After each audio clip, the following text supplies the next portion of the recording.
کہ معاشرہ اس سطح پہ پہنچ جائے پھر خدا عذاب بھیجتا ہے، کہ مطلب اس معاشرے میں کوئی صالح بندہ پیدا نہیں ہوگا۔ اب ویسٹرن کنٹریز میں چلے جائیں، بعض کنٹریز میں بچے کو اسکول میں بھیجنا واجب ہے، نہیں بھیجو گے وہ آپ سے بچہ لیں گے کسی اور کو دے دیں گے۔ اب اگر ان کے سسٹم میں اس کی ایجوکیشن میں بچہ جائے گا تو اس کو LGBT اور یہ مختلف چیزیں بھی پڑھائی جائیں گی، یہ لازم و ملزوم ہے کہ بچہ پڑھے گا۔ کوئی باپ کہتا ہے میں بچے کو نہیں پڑھانا چاہتا، وہ آپ سے بچہ لیں گے، پھر ایسی فیملی کو دیں گے جو فیملی انہی گندگیوں میں نجاستوں میں ہے، مطلب بچہ آپ کا نہیں ہے۔ سسٹم جب ایسا بن جائے کہ جس سے بچنا ناممکن ہو جائے، سسٹم وہاں تک آ جائے کہ جہاں پہ ہدایت نہ ہو بلکہ ضلالت ہی ضلالت ہو، تو وہاں پہ خدا بند مطاع اللہ کی سنت ہے، خدا عذاب بھیج دیتا ہے۔ حضرت لوط کی قوم پہ عذاب بھیجا، حضرت نوح کی قوم پہ عذاب بھیجا۔ کربلا قوم رسول کو عذاب سے بچانے کے لیے تھی۔ اگر امام حسین قیام نہ کرتے اور پورا معاشرہ اس ظلم کے سامنے جھک جاتا تو اللہ کی سنت ریپیٹ ہو جاتی، عذاب آ جاتا۔ یہ کربلا ہے کہ ہر سال جب محرم مناتے ہو اللہ دیکھتا ہے، ایک کرن ہے کہ جس کے ذریعے سے 4 لوگوں کو ہدایت مل رہی ہے، 5 لوگ ظلم کے خلاف کھڑے ہو جاتے ہیں۔ یہ حوصلہ حسین ابن علی ہے کہ ان کو مل رہا ہے کہ ظلم کے مقابلے میں کس طرح کھڑا ہونا ہوتا ہے۔ تو یہ عزا امام حسین ہے کہ اس نے امت کو بھی عذاب سے بچایا ہوا ہے اور ہمیں بھی عذاب سے بچایا ہوا ہے۔ اب سوال ہے ہمارا معاشرہ دوسرے معاشروں سے الگ کیوں ہے؟ ایک چھوٹا سا شیعہ بچہ ہے لیکن اسے بھی پتا ہے کہ ظالم کو برا کہنا ہے، مظلوم کی حمایت کرنی ہے۔ یہ فکر کون ڈیولپ کر رہا ہے؟ یہ فرش عزا امام حسین ہے۔ تو فرش عزا آپ کی نسلوں کو بناتا ہے، فرش عزا آپ کی فیملیز کو بناتا ہے، فرش عزا آپ کے معاشرے کو بناتا ہے، فرش عزا جوان کو عقل مند بناتا ہے، فرش عزا آپ کے ذہنوں میں علم کو لاتا ہے، فرش عزا آپ کے عقیدوں کو مضبوط کرتا ہے، فرش عزا آپ کو عفیف بناتا ہے، فرش عزا آپ کو باحیا بناتا ہے، فرش عزا آپ کے ایموشنز کو صحیح ایموشنز تک لا کے کھڑا کر دیتا ہے کہ جو آنسو گر رہا ہے یہ فیک آنسو نہیں ہے، یہ اوریجنل آنسو ہے۔ تو وہ آنسو جو کربلا کے مظلوم پہ بہایا جا رہا ہے یہ آج کے ظلم کو کیسے برداشت کرے گا؟ فرش عزا بصیرت پیدا کرتا ہے، فرش عزا عرفان پیدا کرتا ہے، فرش عزا آپ کے دلوں میں حقیقی اور عاقلانہ محبت کو جنم دیتا ہے۔ کہ مومن جب تک اپنی فکر کو حسین کی فکر سے نہیں ملاؤ گے تب تک تجھے کامیابی نہیں مل سکتی۔ صلوات پڑھے محمد و آل محمد۔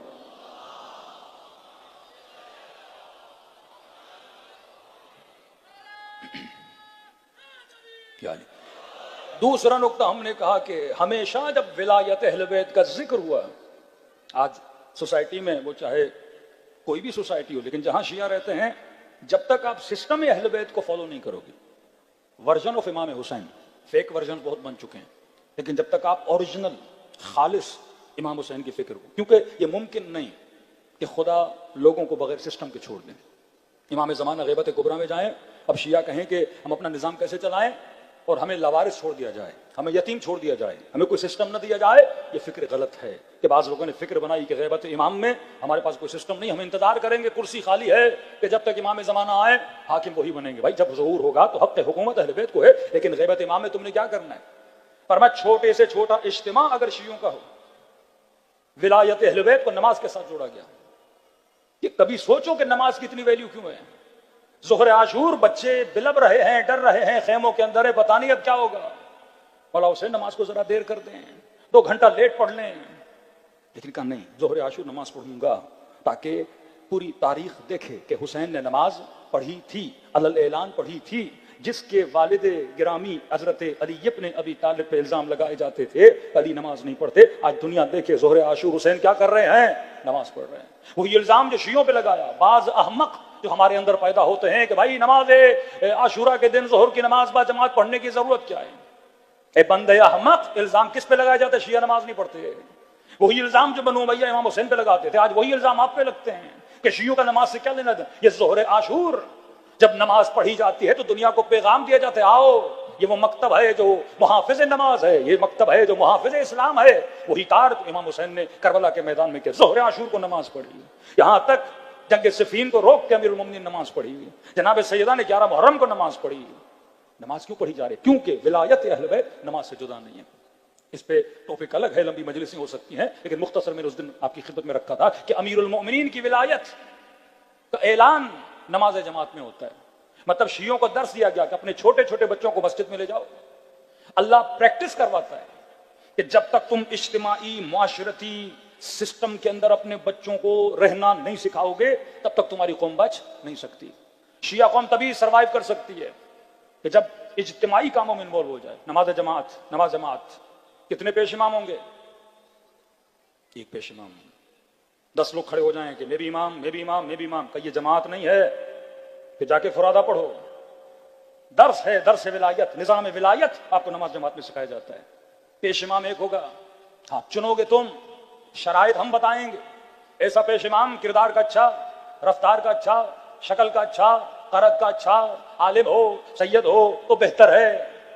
مختلف چیزیں پیش امام کے لیے شرائط بتائی جاتی ہیں۔ 10 لوگ کھڑے ہیں، 10 قابل ہیں، ان میں سے شرائط کیا ہیں؟ الگ الگ شرائط ہیں۔ اب فرمائے لیکن ہوگا ایک پیش امام۔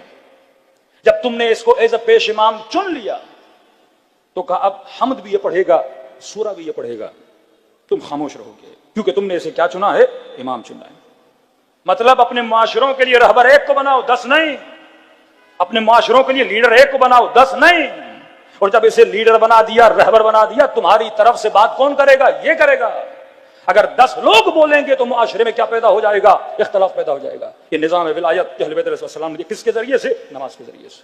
اب اگر امام بنا یہ نہیں کہ متکبر بن جائے، اب اگر رہبر بنا یہ نہیں کہ مغرور بن جائے، اب اگر رہبر بنا یہ نہیں کہ وہ صرف یہ دیکھے کہ مجھے کیا پسند ہے اور قوم اس پسند کے پیچھے لگ جائے۔ فرمان نہیں، یہ دیکھے گا پیچھے کھڑے ہوئے قوم کے افراد کس مزاج کے ہیں، بوڑھے ہیں نماز اس طرح سلو پڑھائے گا، جوان ہیں نماز اس طرح پڑھائے گا، کاروباری ہیں نماز تیز پڑھائے گا۔ اور فرمایا ربط مأموم اور امام ایک دوسرے کے ساتھ بڑا عجیب ہے۔ اگر قوم غلطی کرے گی تو امام سمجھائے گا، لیکن اگر یہی امام جو پیش امام بنا ہوا ہے اور اگر نماز میں غلطی کرنے لگے، نماز عشاء پڑھا رہے ہیں، چوتھی رکعت میں تشہد پڑھنا ہے، تیسری رکعت میں تشہد پڑھنے لگے تو یہ پیچھے کھڑے ہوئے بحول اللہ کہہ کر اس امام کو بیدار کریں گے کہ جناب آپ کیا کر رہے ہو؟ غلطی کر رہے ہو۔ یہ پورا نظام اہل بیت نے بتایا۔ 20,000 کا مجمع اس کے پیچھے کھڑا ہے۔ The duty of امام یہ ہے، ایک بندہ دور سے آ رہا ہے اور یا اللہ کہتا ہوا آ رہا ہے، شمولیت رکوع میں ہوتی ہے، امام انتظار کرے گا، 20,000 کے مجمع کو روکے گا کہ میں ایک فرد کو اس جماعت کے اندر کیا کر دوں؟ شامل کر لوں۔ اتنا زور امام حسین کیوں لگا رہے ہیں؟ ایک زہیر حسین کے لشکر میں آ جائے، ایک وہاب حسین کے لشکر میں آ جائے کہ بھیا کس کا انتظار کر رہے ہو؟ دور دور سے کھڑے رہے امام حسین، کس کا انتظار کر رہے ہو؟ کہ میرے بچپن کا دوست حبیب ابن مظاہر آنے والا ہے۔ یہ پورا نظام شیعہ معاشرہ بغیر قیادت کے سروائیو نہیں کر سکتا، یہ خلاف عقل ہے۔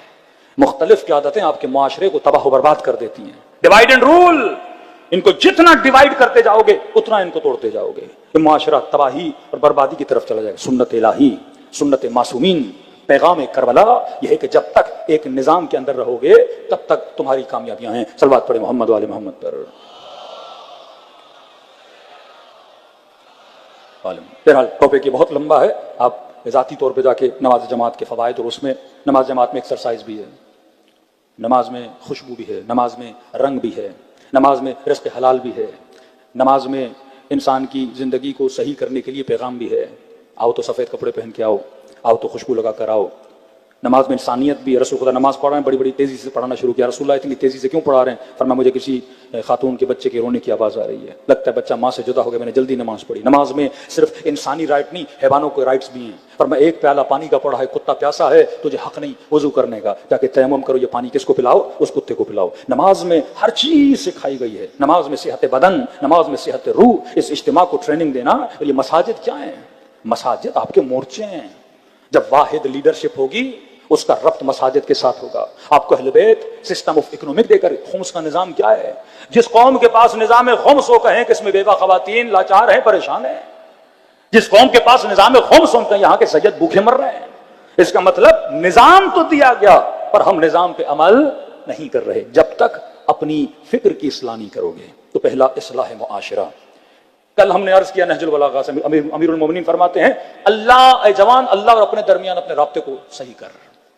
جب یہ رابطہ تو صحیح کر دے گا، خدا لوگوں کے ساتھ تمہارے رابطوں کو صحیح کر دے گا، لوگوں کے ساتھ جو تمہاری انبن ہے اس کو خدا صحیح کر دے گا۔ پھر فرمایا تو اپنی آخرت کو صحیح کر، اللہ وعدہ دیتا ہے میں تمہاری دنیا کو صحیح کر دوں گا۔ یہ اللہ کے وعدے ہیں، جب تک نہیں کرے گا۔ آج جس ٹاپک پہ بات کرنا چاہتا ہوں بڑا اہم ٹاپک ہے، وہ ہے اصلاح فکر۔ جب تک ہم اپنے اوپینینز کو صحیح نہیں کرتے، جب تک اس طرح نہیں سوچنا شروع کریں گے جس طرح امیر المومنین سوچتے تھے، اس طرح نہیں سوچنا شروع کریں گے جس طرح امام حسین سوچتے تھے، اپنی سوچ کو ہم نے بدلنا ہے، کیونکہ یہ سوچ ہے جو انسان کو جہنمی بناتی ہے۔ یہ غلط سوچ ہے جو انسان کو، جیسے جس معاشرے میں بے حیائی پھیلتی جاتی ہے سوچ کی وجہ سے نا. Conservative, broad minded, open minded. جناب یہ کنزرویٹو ہیں. کون کنزرویٹو ہے؟ کوئی خاتون حجاب کرتی ہے، کوئی کنزرویٹو ہے. حجاب محدودیت لاتا ہے، حجاب عورتوں کو محدود کر دیتا ہے. دوسری سوچ کہ اگر حجاب نہیں کرے گی تو کیا کرے گی؟ ترقی کرے گی. فکر غلط انسان کو غلط بناتا ہے. اسلام کہتا ہے حجاب محدودیت نہیں ہے، مصونیت ہے. کہا نا معصوم مصون عن الخطا ہے، گناہ سے بچا ہوا ہے. اللہ کہتا ہے حجاب کرو گے تو گناہ سے، فحاشی سے، عریانی سے، ہوس بھری نگاہوں سے تمہاری نسلیں بچیں گی. دوسری طرف ایک سوچ ہے کہ نہیں، حجاب کیا ہے؟ انسان کو محدود کر دیتا ہے. شیطان کی فکر غلط تھی تبھی وہ شیطان بنا. حضرت یوسف کے بھائیوں کی فکر غلط تھی کہ بابا اس سے پیار زیادہ کر رہے ہیں تو لہٰذا ہماری اہمیت نہیں ہے، اور اگر اس کو ہم نے مار دیا تو ہماری ویلیو ہو جائے گی. ایک غلط فکر نے ایک بھائی کو کئی سال اپنے باپ سے جدا رکھا. حابیل اور قابیل، فکر غلط. اللہ نے قربانی کو قبول نہیں کیا کیونکہ تمہاری فکر غلط ہے. شیطان کہ مجھے آگ سے بنایا، آدم کے دو حصے کر دیں آپ، ایک وجود جسمانی، ایک وجود روحانی. شیطان نے کس کو دیکھا؟ جناب آدم کے جسد کو دیکھا. تو خدا یہ مٹی سے بنا ہوا ہے، مٹی ٹھنڈی، آگ گرم ہے. مٹی تاریک ہے، آگ نور ہے. مٹی کو پھینکو نیچے آتی ہے، آگ اوپر کی طرف صعود کر کے جاتی ہے. تو لہذا آگ کیا ہے؟ افضل ہے. لیکن ملائکوں کی نگاہ کس پر تھی؟ حضرت آدم کے روح پر تھی. وَنَفَخْتُ مِنْ رُوحِي. خدا کہتا ہے میں نے حضرت آدم میں اپنے وجود کا نفخہ اس کے اندر پھونک دیا. تو ایک فکر شیطان وہ صرف بدن کو دیکھ رہا ہے، ایک فکر رحمانی اور فکر ملائکۃ اللہ تو حضرت آدم کے روح کو دیکھ رہے ہیں. علم آدم الاسماء کلھا، جو حامل علم الہی ہے اسے دیکھ رہے ہیں، لہٰذا انہوں نے سجدہ کیا. ایک فکر نے شیطان کو شیطان بنا دیا. ایک فکر نے حابیل اور قابیل کی دونوں فکریں الگ الگ ہیں. ایک بھائی جہنمی بنا، ایک جنتی بنا. جناب حر کی فکر نے جناب حر کو حر بنایا. جب تک فکر کی اصلاح نہیں کی جاتی، طرز فکر جب جوان کا نہیں بدلے گا. آج ہمارا مسئلہ یہ ہے ہمارے افکار غلط ہیں. کربلا مسئلہ فکر ہے. ایک فکر آیت اللہ خامنئی کی فکر، وہی فکر امام حسین کہ یہ نہ دیکھو تمہاری تعداد کم ہے، یہ نہ دیکھو تم کمزور ہو.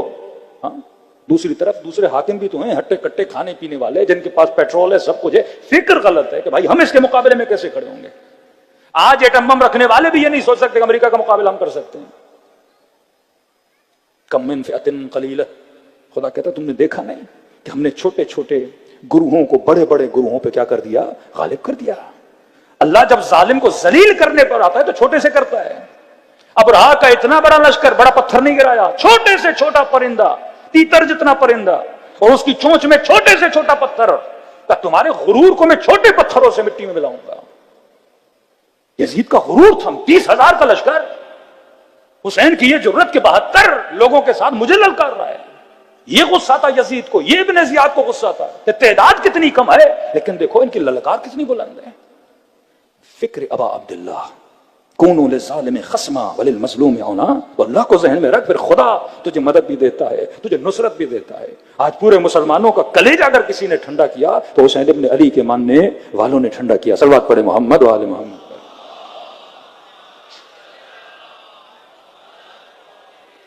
فکر اگر بدل جائے. میرے چوتھے امام کے زمانے میں ایک شخص رہتا تھا، اس کی ایک فکر تھی. فکر اس کی یہ تھی، حسن بصری بڑی مشہور شخصیت ہیں، تو اس سے پوچھا گیا کہ حسن بصری اولاد کے لیے آپ کی فکر کیا ہے؟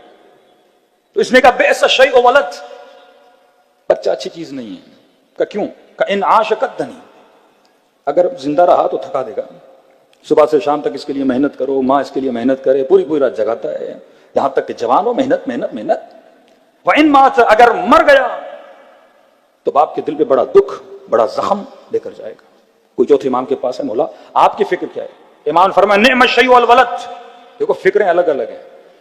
وہ کہہ رہا ہے بچہ برا، اس کو پالنے میں زحمت، اور جوان ہو کے مر جائے تو باپ کے لیے بڑی غم چھوڑ کے جاتا ہے. چوتھے امام سے پوچھا مولا آپ کی فکر کیا ہے؟ مولا فرماتے ہیں نعم الشیء الولد، بچہ بڑی اچھی چیز ہے. کہ مولا کیوں؟ کہ ان عاش، اگر زندہ رہا تو اپنے باپ کے لیے آنکھوں کی ٹھنڈک بنے گا. اولاد کیا ہے؟ چین ہوتا ہے نا اپنے والدین کے لیے. اور امام فرماتے اگر مر گیا اور صالح تھا تو قیامت میں اپنے باپ کی شفاعت کرے گا. اولاد اگر اچھی تو شفاعت کرے گی. ایک ہی فکر ہے دوسرا بندہ کہہ رہا ہے برا ہے. اب جس کی فکر یہ ہے کہ اولاد بری ہو کبھی اولاد پیدا کرے گا ہی نہیں.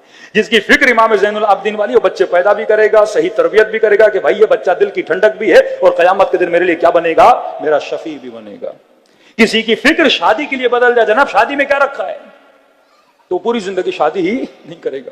جس کی فکر اچھی ہو جائے, نکاح من سنتی, نکاح ہماری سنت سے ہے, تو جوان سب سے پہلے کس کے پیچھے جائے گا, شادی کے پیچھے جائے گا. کسی کی فکر بن گئی جناب اتنی محنت کرنے میں کیا رکھا ہے, حرام کے راستے سے جاؤ پیسہ بہت ملتا ہے, یہ ٹیڑے راستے لے لو پیسہ بہت ملتا ہے, شارٹ کٹ لے لو پیسہ بہت ملتا ہے. فکر غلط ہو گئی وہ غلط چیزوں کے پیچھے جائے گا. فکر صحیح ہو گئی وہ صحیح, اگر محنت کا راستہ بھی اختیار کرے گا, بھلے کمائی کم ہو, کہ میں نے کس کو راضی کرنا ہے, پروردگار عالم کو راضی کرنا ہے. تو یہ فکر انسان ہے. کوئی لوگ شہادت کو فنا سمجھتے ہیں تو موت سے ڈرتے ہیں, موت کے قریب نہیں جاتے. کچھ لوگوں کے لیے قرآن کا ایک لفظ ہے ام حسب, لفظ حسب, ولا تحسبن الذين قتلوا في سبيل الله امواتا بل احياء. لفظ حسب یہ ہے, ام حسب تم یہ سمجھتے ہو, پر خدا کہتا ہے ایسا نہیں ہے, تمہاری فکر غلط. اللہ کہتا ہے میری فکر کو ریڈ کر, تمہاری فکر یہ ہے کہ موت فنا ہے, اللہ کی فکر یہ ہے کہ موت کیا ہے, بقا ہے. یہ نہ سمجھو شہید مر گیا, بلکہ شہید کیا ہے, زندہ ہے. تبھی وہ پریشان ہوتے ہیں کہ ہم ان کی ساری لیڈرشپوں کو مار دیتے ہیں. 90s میں, 80s سے لے کے 90s میں پاکستان میں چن چن کے شیعہ قابل لوگوں کو, نظریاتی لوگوں کو, محنتی اور تنظیمی لوگوں کو یہاں پہ قتل کر دیا گیا. فکر یہ تھی اگر مار دیں گے یہ قوم ختم ہو جائے گی, لیکن قوم ختم نہیں ہوئی. ان کی فکر یہ, ان کے لیڈرز کو مار دو یہ ختم ہو جائیں گے. افراد کے مرنے سے نیٹ ورک ختم نہیں ہوتا, افراد کے مرنے سے سسٹم ختم نہیں ہوتا.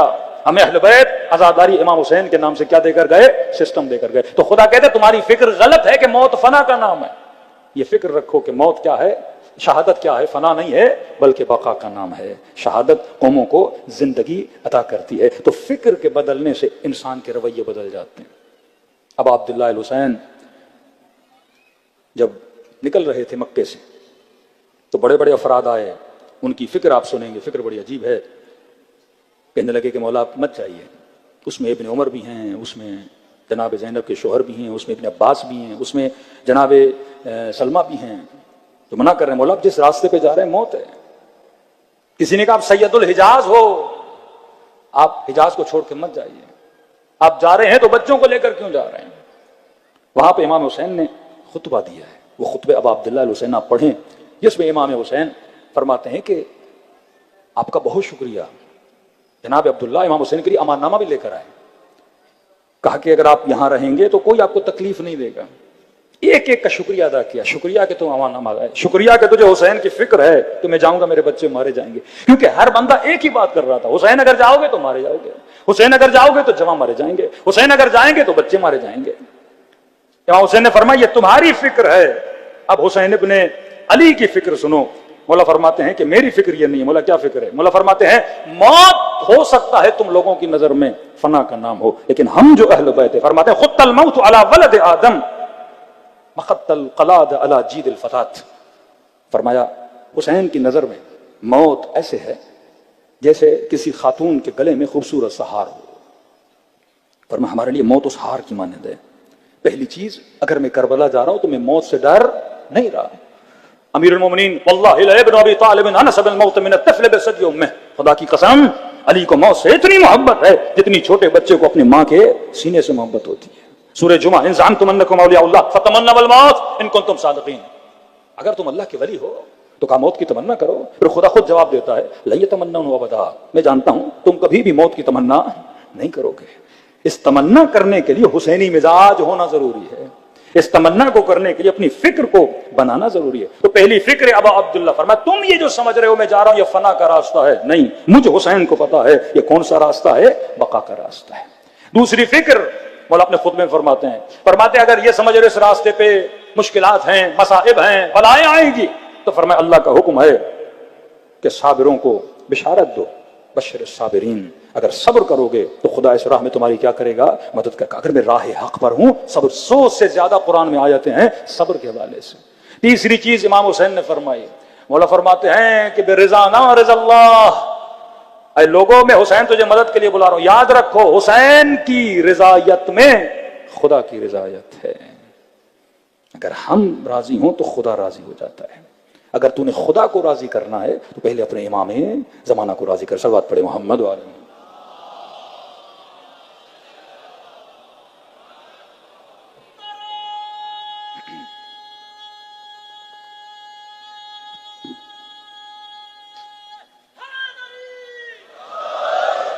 تبھی ہم زیارت عاشورہ میں دعا کرتے ہیں اللہم اجعلنی محیای محیا محمد و آل محمد، اے خدا میری زندگی اور حیات کو ایسا بنا جیسا محمد اور آل محمد کی تھی، ومماتی ممات محمد، اور میرا جانا بھی، میرا جینا بھی، میرا جانا بھی ایسا ہو جیسا محمد اور آل محمد کا تھا۔ مطلب تمہاری فکر ویسی ہوگی تو زندگی ویسی ہوگی۔ یہ فکر کے ظالم کے سامنے ڈٹنا ہے، یہ فکر کے موت فنا کا نام نہیں ہے، موت بقا کا نام ہے۔ جب تک افکار کو نہیں بدلتے، جب تک افکار کی اصلاح نہیں کرتے، اور کیوں بنا؟ فکر کو بدلا، تمہارے ساتھ فکر نہیں بدل رہا۔ مولا پوچھ رہے ہیں کہ تجھے پتا ہے میں حق پر ہوں؟ ہاں حسین حق پر ہو۔ میرا گھر چھن جائے گا، میں باغ دے رہا ہوں، میرے بچوں کو مار دیں گے، میں امان دے رہا ہوں۔ آخر میں کہا کہ شہر رے کی حکومت ملے گی، وہاں فرماتے میں تجھے کہہ رہا ہوں اگر سمجھتے ہو کہ حسین حق کا نام ہے، تجھے رے کی حکومت تو دور، وہاں کی گندم کا دانہ بھی نہیں ملے گا۔ غصے میں اٹھا اور جانے لگا کہ حسین تیرے وعدے ہی وعدے ہیں، یزید نے تو لکھ کے دے دیا ہے۔ امام فرمایا اتنا سمجھانے کے بعد نہیں سمجھ رہا، بد دعا دی اس بدبخت کو کہ اللہ تجھے تیرے بستر میں تجھے موت عطا کرے، اور جناب مختار نے اس کے بستر میں سے کاٹا۔ 3 سال کے اندر یہ بدبخت مر گیا۔ عمرو عاص the brain of معاویہ، مصر کی حکومت کو لینے کے لیے جناب مالک شہید کر دیے گئے۔ مسلمانوں کے خلیفہ جناب ابا بکر کے بیٹے محمد بن ابی بکر کو امیر المومنین کی طرف سے منصوص تھے، مصر کے حاکم تھے، شہید کیا۔ مارنے کے بعد گدھے کا پیٹ چاک کر کے اس کے پیٹ میں ڈالا، جلا دیا ان کو۔ جب حکومت ملی، جب اس کے آخری سال تھے، عمرو عاص نے اپنے بچوں کو بلایا، کہا آج نہ دنیا ملی مجھے نہ آخرت ملی۔ ایک فکر نے کسی کو دشمن علی بنا دیا، ایک فکر نے کسی کو مالک اشتر بنا دیا۔ آج کوشش ہے جوانوں کی فکر کو بدلا جائے۔ یہ مختلف لوگ کبھی یوٹیوب پر، کبھی یہاں پر آپ کی فکر کو ادھر سے ادھر کر رہے ہیں نا۔ تقریروں کے ذریعے سے فکر بدلی جاتی ہے، ایڈورٹائزمنٹ، مارکیٹنگ، یہ کیا ہے؟ افکار کو بدلنے کے لیے نا۔ کسی چیز کو پسند کرو، کسی چیز کو ناپسند کرو، کون سا لباس پہننا ہے، کون سا لباس نہیں پہننا، حجاب اچھا ہے، حجاب برا ہے۔ ایک فکر ہے جو آپ کی بیٹی کی زندگی کو لے اڑے گی۔ تبھی فرمایا اپنی نسلوں کو بتاؤ دوست کسے بنانا ہے۔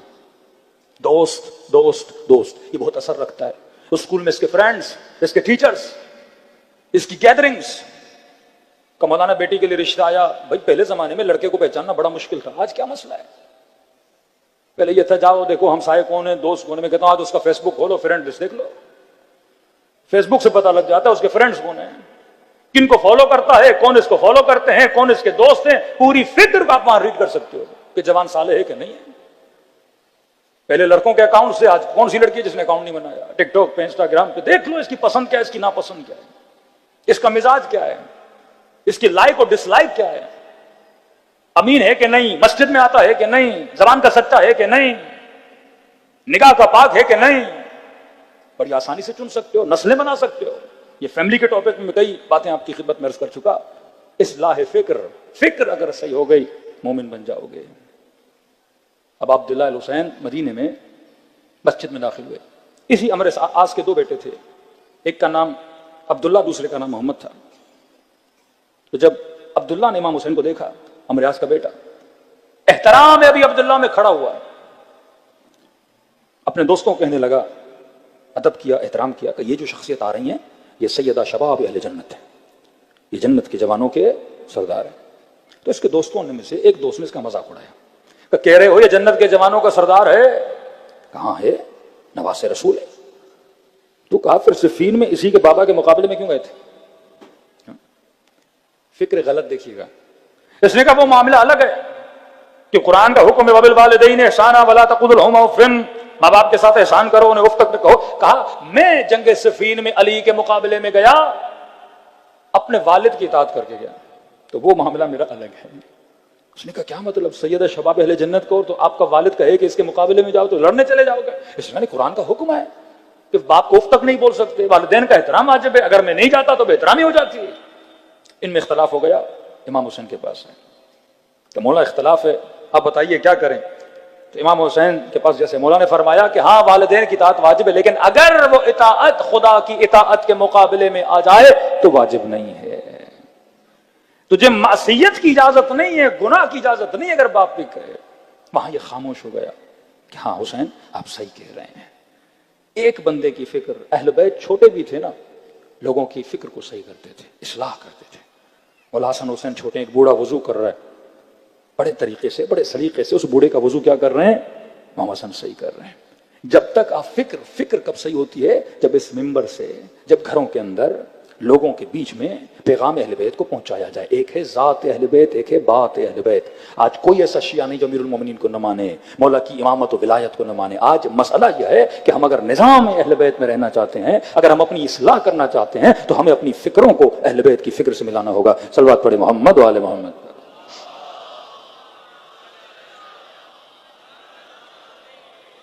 اسی کربلا میں دو بھائی ہیں, ایک ہیں جناب عمرو بن غرضہ, دوسرا ہے علی بن غرضہ.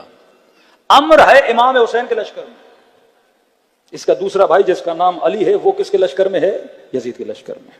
دونوں کی فکر الگ ہے, دو بھائی ایک دوسرے کے مقابل میں. جب یہ جانا چاہتا تو امام حسین نے روکا, کہ میں نہیں چاہتا, بھائی ہو, ایموشنز ہیں, ایک دوسرے کے مقابلے میں آؤ, میں اس کے مقابلے میں کسی اور کو بھیجوں گا. ایک ہی لشکر, دو فکر کے افراد, ایک ہی گھر, دو فکر کے افراد. جب تک فکروں کے اندر یونٹی پیدا نہیں کرتے, جب تک فکروں کو اس مشی اہل بیت پہ لا کے کھڑا نہیں کرتے, تب تک ہمارے مسائل حل نہیں ہوں گے. صلوات پڑھے محمد و آل محمد.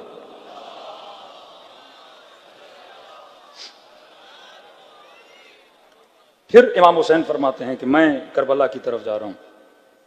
فرمایا کہ جو بھی تیار ہے مجھ حسین کی مدد کرنے کے لیے, مجھ حسین کی مدد کرے, اس راستے پہ شہادت ہے.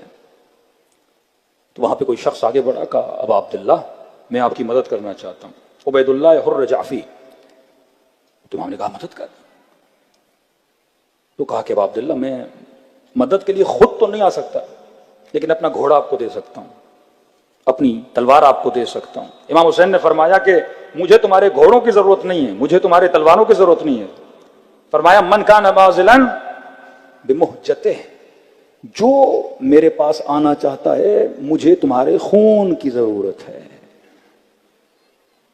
کیونکہ ہر انسان کو سب سے عزیز ترین جو چیز ہے وہ اپنا خون ہے, اپنی جان ہے. حیوانات میں آپ نے دیکھا ہوگا کہ بندر کو آپ نے دیکھا ہوگا, ایک ایکسپیریمنٹ کیا گیا ایک بندر پہ. ایک ماں تھی, اس نے بچہ لیا اور زمین گرم تھی, انہوں نے بندر کو پنجرے میں بند کر دیا, نیچے گرمی چھوڑ دی. پہلے بچہ نیچے تھا, بچے نے چیخنا شروع کیا تو اس بندر نے اپنے بچے کو اٹھا لیا تاکہ بچہ نہ جلے. پھر اتنی جلن آگے بڑھی بڑی بڑی بڑی بڑی, آخر میں اس نے اپنے آپ کو بچانے کے لیے بچے کو نیچے رکھ دیا کہ میں بچ جاؤں.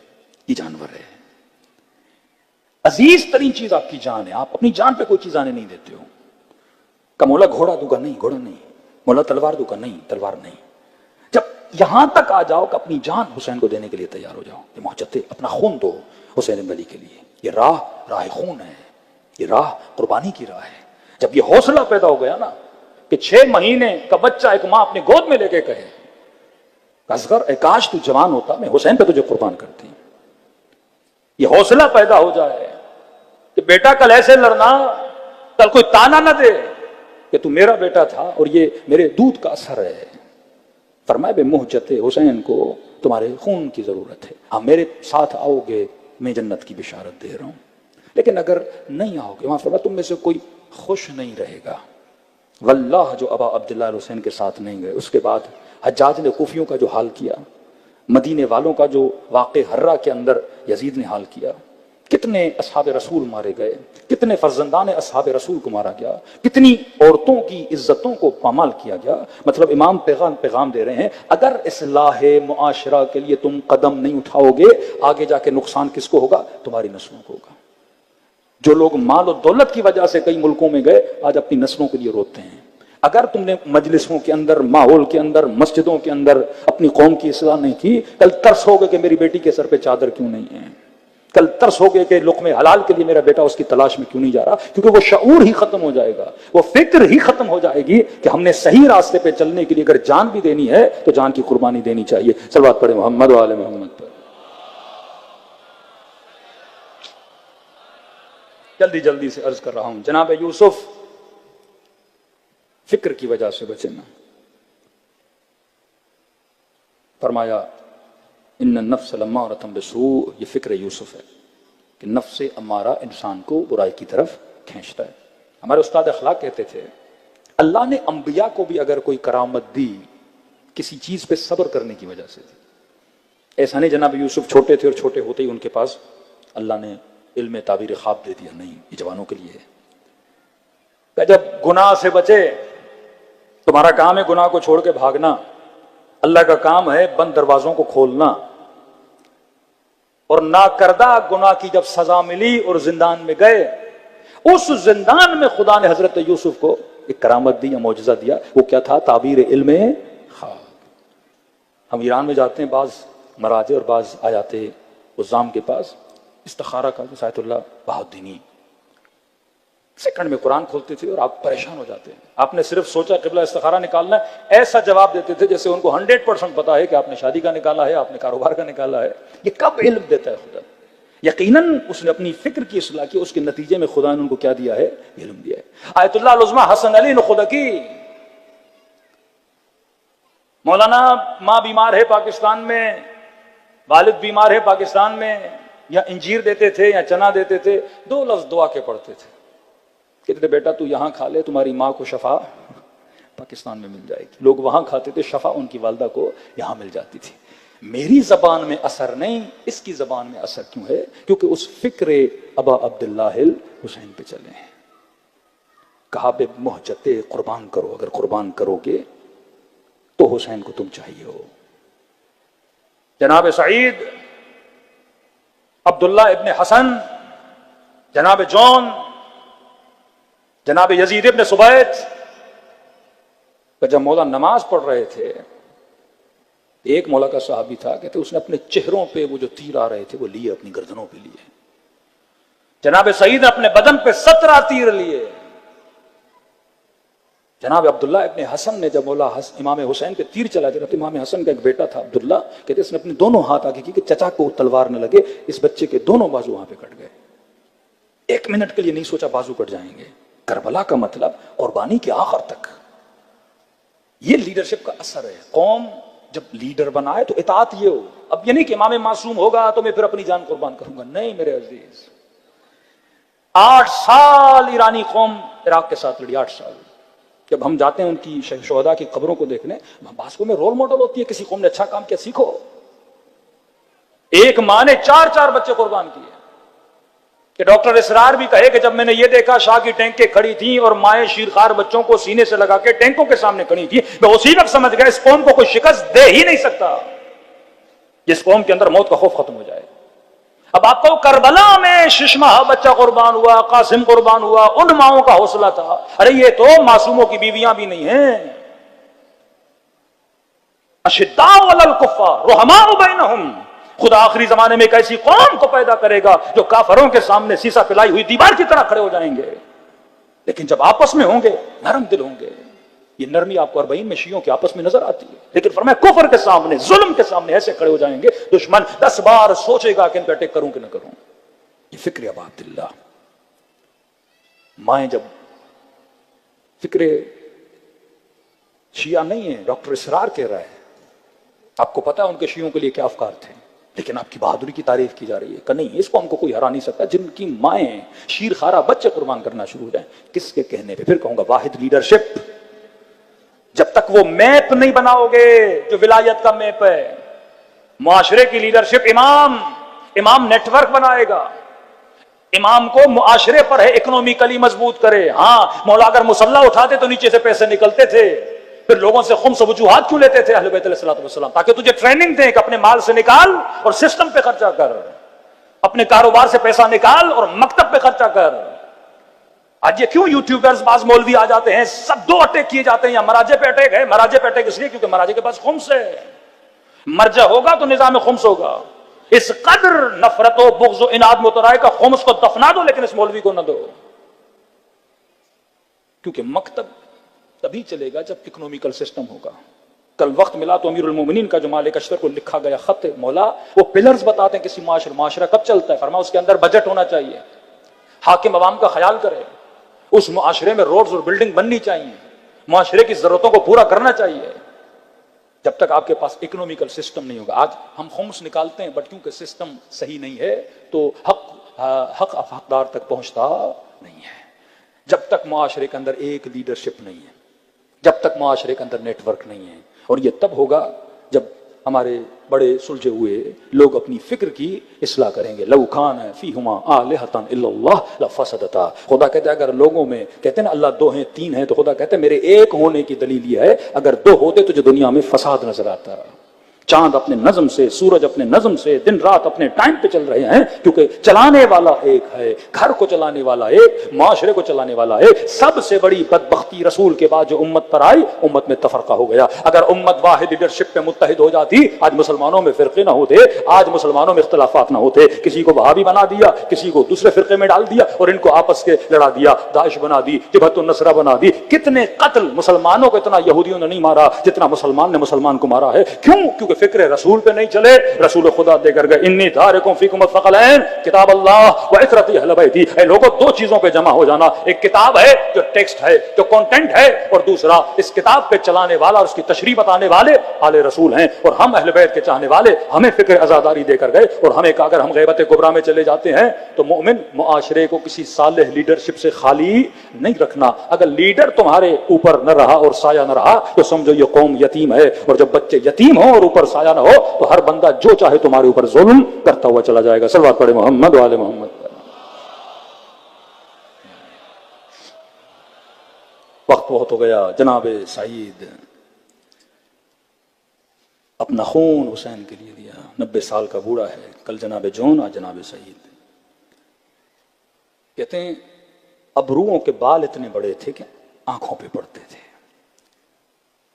میدان میں جوانوں کی طرح جا نہیں سکتے تھے تو کہا مولا آپ نماز پڑھے، میں نماز کی حفاظت کرتا ہوں. کھڑے ہو گئے سپر بن کے حسین کی نماز کے لیے. کہتے تیروں نے جب برسنا شروع کیا تو انہوں نے ایک کپڑا اپنے ماتھے پہ باندھا تاکہ بال آنکھوں پہ نہ پڑے، مجھے نظر آئے. دوسرا کپڑا اپنے کمر پہ کس کے باندھا تاکہ کمر جھکی ہوئی نہ ہو، سیدھی ہو. تیر آتے تھے دوڑ دوڑ کے، کبھی تیر کو سینے پہ لیتے تھے، کبھی تیر کو بازو پہ لیتے تھے. اللہ جانے کبھی تیر ان کے سر پہ لگتا تھا. اب کیونکہ بوڑھے تھے ہاتھوں میں رعشہ تھا، ہاتھ کانپتے تھے ان کے. اور جب بدن سے خون بہا تو کپ کپاہٹ اور تیز ہوئی. کہتے ڈھل رہے تھے کبھی دائیں کبھی بائیں. اب جب گرنے والے تھے تو سعید نے مڑ کے دیکھا کہ میرے حسین کی نماز ختم ہوئی کہ نہیں. دیکھا ابھی تک امام رکوع میں ہیں، تشہد میں جانے والے ہیں.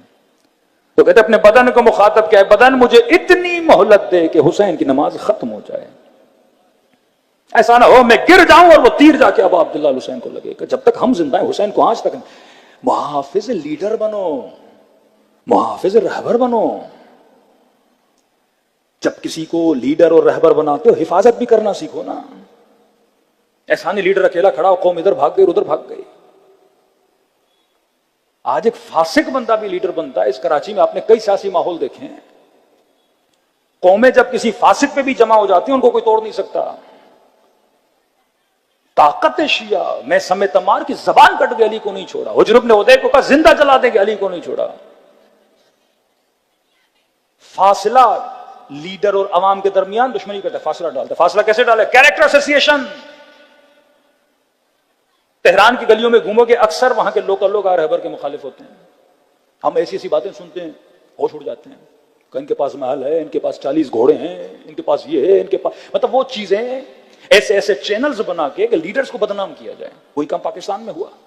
آپ کی لیڈرشپ کیسے ٹوٹی؟ کیریکٹر ایسوسیشن کر کے قوموں کو تباہ و برباد کر دیا جاتا ہے، بدنامی کر کے، ذہنوں کو خراب کر کے، ذہنوں میں نجاستیں ڈال کے.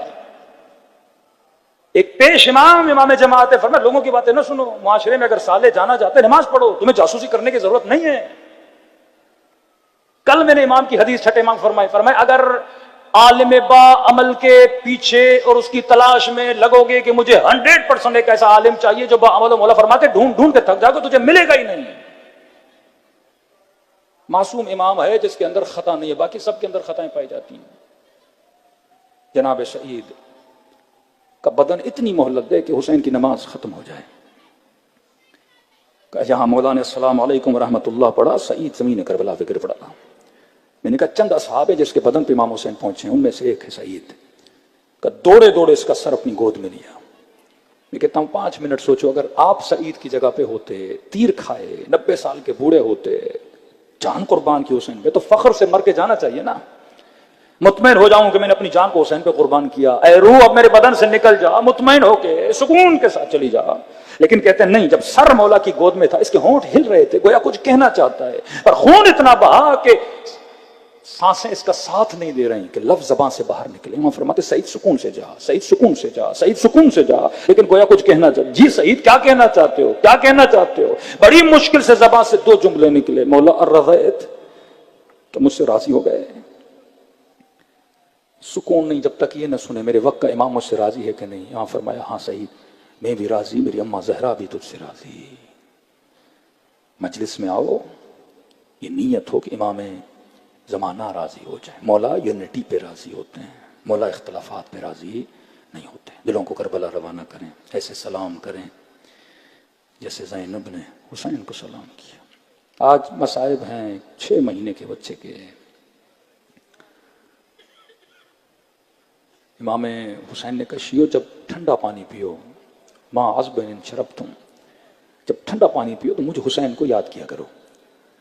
دوسرا فرمایا کہ اگر مجھ حسین کو یاد کرنا ہے تو میرا وہ عاشورہ کا دن یاد کیا کرو، جب میں اپنے 6 مہینے کے بچے کے لیے دیکھنا میں حسین پانی کیسے مانگ رہا تھا۔ علی اصغر حجت کبریٰ ہے، اتمام حجت ہے۔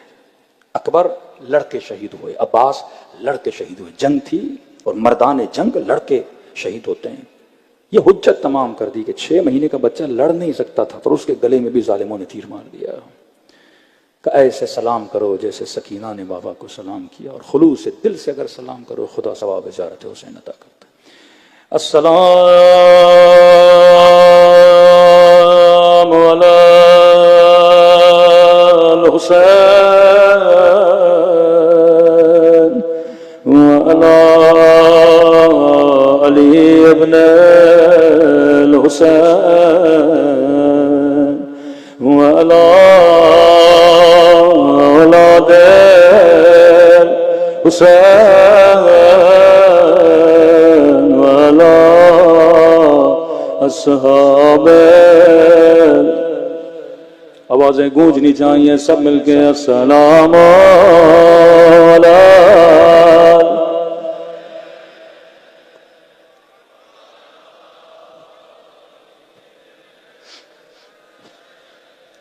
وعلی اولاد الحسین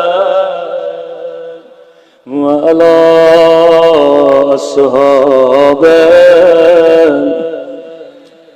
حسین کی صدا بلند ہو، السلام علی حسین وعلی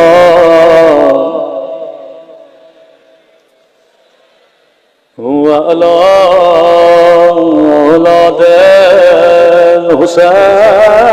الحسین وعلی اصحاب۔ میرا سلام ہو رباب کی اجڑی ہوئی گودی پہ،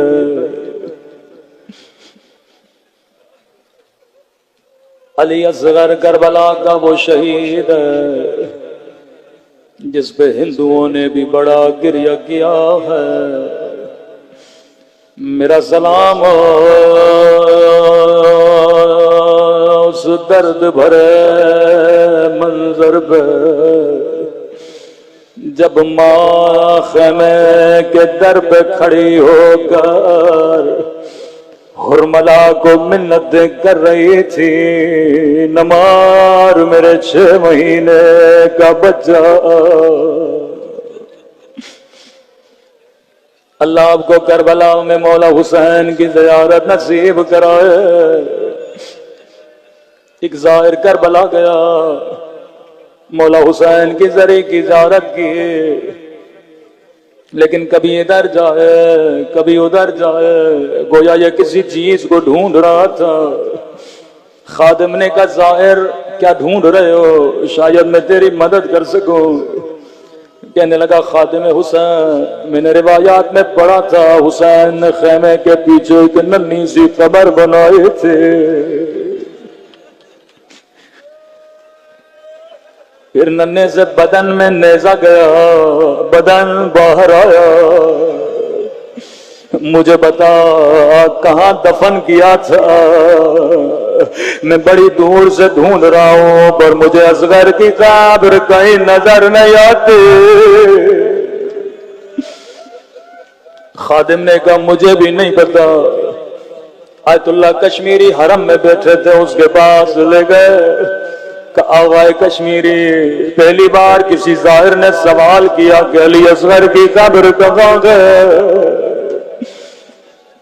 آغائے کشمیری غور و فکر میں پڑ گئے، کہنے لگے ظاہر 3 دن کے بعد آنا، میں ذرا کتابوں میں دیکھوں کہاں دفنایا تھا۔ کہتے ہیں 3 دن سارے مقاتل کو دیکھا لیکن کہیں نہ ملا علی اصغر کی قبر کہاں ہے۔ کہتے ہیں نماز شب پڑھتے پڑھتے امام حسین سے توسل کیا، کہنے لگے مولا یہ آپ کے عاشق پوچھتے ہیں، یہ عزادار پوچھتے ہیں علی اصغر کی قبر کہاں ہے۔ آنکھ لگی، خواب کے عالم میں امام حسین کی زیارت ہوئی۔ فرمایا کشمیری میرے زائروں کو کہہ دو اصغر کو قبر کی ڈھونڈنے کی ضرورت نہیں ہے، جس نے علی اصغر کی زیارت کرنی ہے وہ مجھ حسین کی زیارت کر لے۔ کہ مولا سمجھ نہیں آیا کیا کہنا چاہتے ہیں؟ فرمایا علی اصغر کی زیارت کرنی ہے مجھ حسین کے قبر کی زیارت کر لے، کیونکہ سجاد نے ننے سے بدن کو میرے سینے پہ سلایا تھا، اصغر کی قبر حسین کے سینے پہ ہے۔ میں کہوں علی اصغر بڑے خوش نصیب ہو، تجھے حسین کا سینہ تو نصیب ہوا، لیکن ایک 4 سالہ بچی ہے جو زندان شام میں بابا کا سینہ تلاش کرتی رہی۔ ہائے علی اصغر، تھوڑی آواز بڑھا دیں، شب عاشور ہے، رباب دعا کر رہی اصغر، اے کاش تو جوان ہوتا میں تجھے اکبر کی طرح قربان کر دیتے۔ مولا کو بڑا پیار آیا، فرمایا رباب کل میں تیرے اصغر کو اپنے اکبر سے بڑھا دوں گا۔